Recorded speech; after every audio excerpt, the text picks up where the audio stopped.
लंबे प्रचार अभियान के बाद प्रधानमंत्री नरेंद्र मोदी ने तमिलनाडु में कन्याकुमारी के स्वामी विवेकानंद रॉक मेमोरियल के ध्यान मंडपम में साधना करने का जो निर्णय लिया उस पर विपक्ष की आपत्ति समझ से परे है। किसी विपक्षी नेता को यह लग रहा है कि प्रधानमंत्री के ध्यान लगाने के फैसले से मतदान के अंतिम चरण में भाजपा के पक्ष में कुछ प्रभाव पड़ सकता है, तो किसी ने यह सुझाव दिया कि उन्हें ध्यान करने के बजाय आराम करना चाहिए, क्योंकि 4 जून को उनकी सत्ता जाने वाली है। क्या प्रधानमंत्री ने किसी विपक्षी नेता से यह सुझाव मांगा था कि चुनाव प्रचार के बाद उन्हें क्या करना चाहिए अथवा कहां पर ध्यान लगाना चाहिए? कुछ विपक्षी नेता इस नतीजे पर भी पहुंच गए कि प्रधानमंत्री का ध्यान लगाना आदर्श चुनाव आचार संहिता का उल्लंघन है। किसी ने नहीं बताया कि आखिर चुनाव प्रचार के उपरांत किसी नेता की ओर से ध्यान लगाना आदर्श चुनाव आचार संहिता का उल्लंघन कैसे है। ऐसा लगता है कि विपक्षी नेताओं को प्रधानमंत्री की साधना पर अनावश्यक टीका टिप्पणी करनी ही थी और वह उन्होंने खुलकर दी।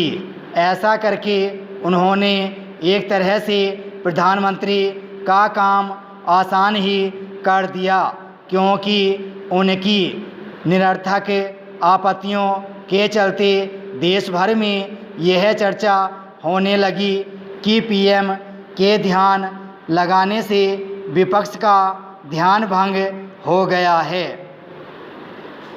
यह पहली बार नहीं है जब प्रधानमंत्री ने किसी मंदिर में जाकर साधना की हो अथवा किसी अन्य पावन स्थल पर ध्यान मग्न हुए हों। वह अपनी आस्था को प्रकट करते ही रहते हैं और यह संदेश देने में संकोच नहीं करते कि प्रधानमंत्री होने के साथ साथ वह एक आस्थावान हिंदू भी हैं। वह पूरे विधि विधान से पूजा अर्चना करने के लिए जाने जाते हैं और यदि विपक्षी नेता इससे परिचित नहीं तो यह उनका ही दोष है। आखिर विपक्षी नेता यह कैसे भूल गए कि पिछले आम चुनाव के बाद भी प्रधानमंत्री ने उत्तराखंड की एक गुफा में लगभग 18 घंटे ध्यान दिया था। इस बार वह स्वामी विवेकानंद के नाम वाले स्मारक में करीब 45 घंटे ध्यानरत रहेंगे।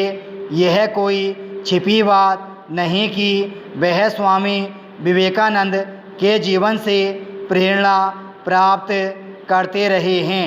विपक्ष को इससे भी अवगत होना चाहिए कि प्रधानमंत्री अपनी जीवन शैली के माध्यम से देश में आध्यात्मिक चेतना जगाने का भी प्रयास करते रहते हैं। क्या यह कोई अनुचित बात है? प्रधानमंत्री की ध्यान साधना पर वही आपत्ति जता सकता है जिसे ध्यान की महत्ता का पता न हो।